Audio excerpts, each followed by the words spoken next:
하나가 이재명 대표에 대한 신변 보호 요청 이 내용이 있었는데 오전 이제 회의를 하다가 저희가 내용이 나왔잖아요. 암살 계획이 있다라는 제보가 들어왔는데 혹시 내용 좀 설명해 오늘 김병기 의원님 오셨으니까 네. 뭐 HID 오비원도 있고요, 707 오비원 등등이 이 사람들이 러시아제 건총 밀수했다 등등 좀 설명을 좀 해주셔야 될 것 같습니다. 일반적으로 이런 것들이 영화나 만화에 나오는 얘기라고 그러니까요. 생각을 하거든요. 이거 12월 3일 이전 얘기입니다. 이게 이제 심각하게 생각을 해야 되는 게 하나 좀 말씀을 좀 드리겠습니다.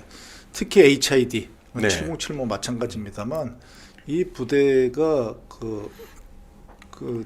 이 부대에 대해서 좀 말씀을 드려야 될 게 있는데요. 스탠딩 오더라는 개념이 있습니다. 스탠딩 뭐냐면, 오더요? 예, 네. 지휘관이 누구에 대해서 암살해라, 누구에 대해서 네. 어떤 일을 처리해라고 명령을 내리면 그 명령이 명시적으로 철회되기 전까지는 그 명령을 유효한 겁니다. 명령이 남아있어. 그걸 철회를 할 사람이 명시적으로 처리를, 예를 들어 노상원이 예를 들면 누가 네. 이 명령에 대해서 스탠딩 오더 그래서 네, 네. 이걸 갖다 처리하라고 했는데 지금 명령을 거둬들이지 않을 경우가 있지 않습니까? 그럼 명령은 진행되는 겁니다. 네. 근데 이게 전직인지 현직인지는 불문하고요. 근데 이걸 갖다 영화라고 생각하는데 실제 사례를 들어보겠습니다.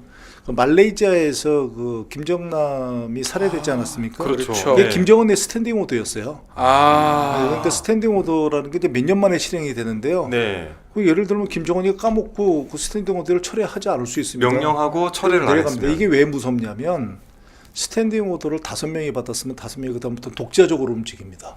본인들이 계획을 세우고 예산을 받고 네, 다 독자적으로. 그러니까 그것이 실행되기 전까지는 네. 상부에 보고하지 않습니다. 그러니까 김정은이한테 보고하지 않고 독자적으로 팀을 만들어서 독자적으로 움직인 팀 중에 하나가 그 김정남이를 포착하고 바로 그 계획을 세워서 살해한 거거든요. 예. 아마 그 독살사나 세계 독살사나 그 암살사에 남을 정말로 네. 암살 입장에서 보면 성공 사례거든요. 조심해야 됩니다. 그러니까 만약에 노상원이가 지금 우리가 수첩이라든지 노장원 수첩이라든지 노상원의 그 기이한 행동을 보면 네.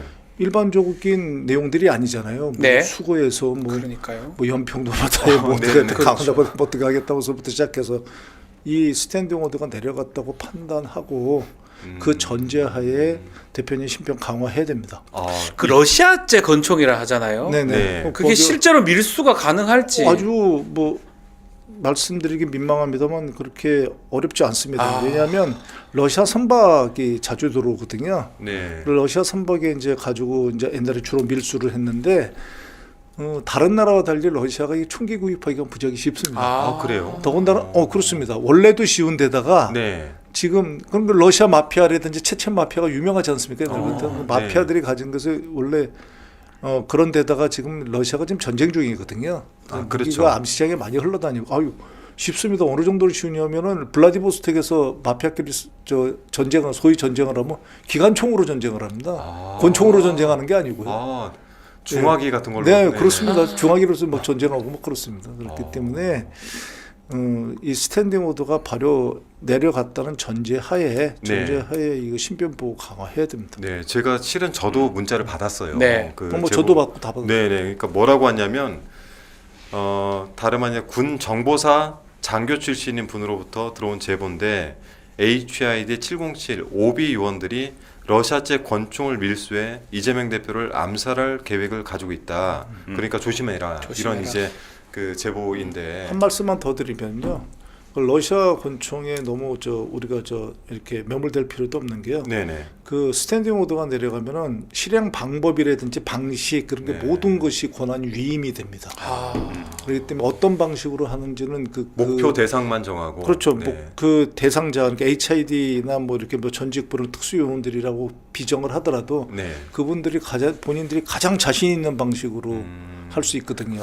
네. 정말 조심해야 됩니다. 그래서 실제 이제 이재명 대표님 그 신변 보호를 위해서 방탄복 얘기가 있던데. 방탄복과 이제 방검복 그리고 이제 옆에 있는 분들이 드는 방탄 가방 같은 게 있어요. 네. 이거를 이제 현재 지금 지급을 해놓은 상태인데 중요한 건 이게 작정하면은 그러니까요. 작정하면은 정말 막기가 쉽지 않다는 얘기도 있어요. 참 무섭네요. 그렇죠. 원래 그좀뭐 도둑 하나 10명이 못 막는다고 그러지 않습니까? 근데 전문가들이 한더라도 아주 초긴장 상태로 하고 그 경호 수칙에 우리 저 국민들께서 좀 불편하시더라도 네. 정말 많이 불편하실 거예요. 그래서 그 경호 수칙에 좀 따라주십사 하는 당부를 드립니다. 저도 좀 겸사겸사 부탁을 드리면 제가 이제 그 지난 20대 대선에서 경호까지 네, 담당을 하면 수행실장을 예. 했잖아요. 그래서 혹시 이재명 대표께서 이제 당분간은 좀 군중 사이로 가지는 않으시겠지만 혹시나 보시더라도 이렇게 악수를 청하거나 하는 거는 좀 그렇죠. 자제를 좀 해주시면은 좋을 것 같습니다. 부탁을 좀 드려야 될 것 같습니다. 저는 이 문자가 꼭 끔찍했어요. 깜짝 놀랐어요. 또. 네. 지금 이영우 의원님도 나와 계시는데 네. 아마 금요일부터 지금 비상 대기하고 있는 상황이죠. 네. 그 석방됐습니다, 윤석열. 어떻게 보셨습니까? 이렇게 뭐 이렇게 가던데요. 경악스럽고요. 예. 지금 딱 두 가지 국민들의 감정이 있는 것 같습니다.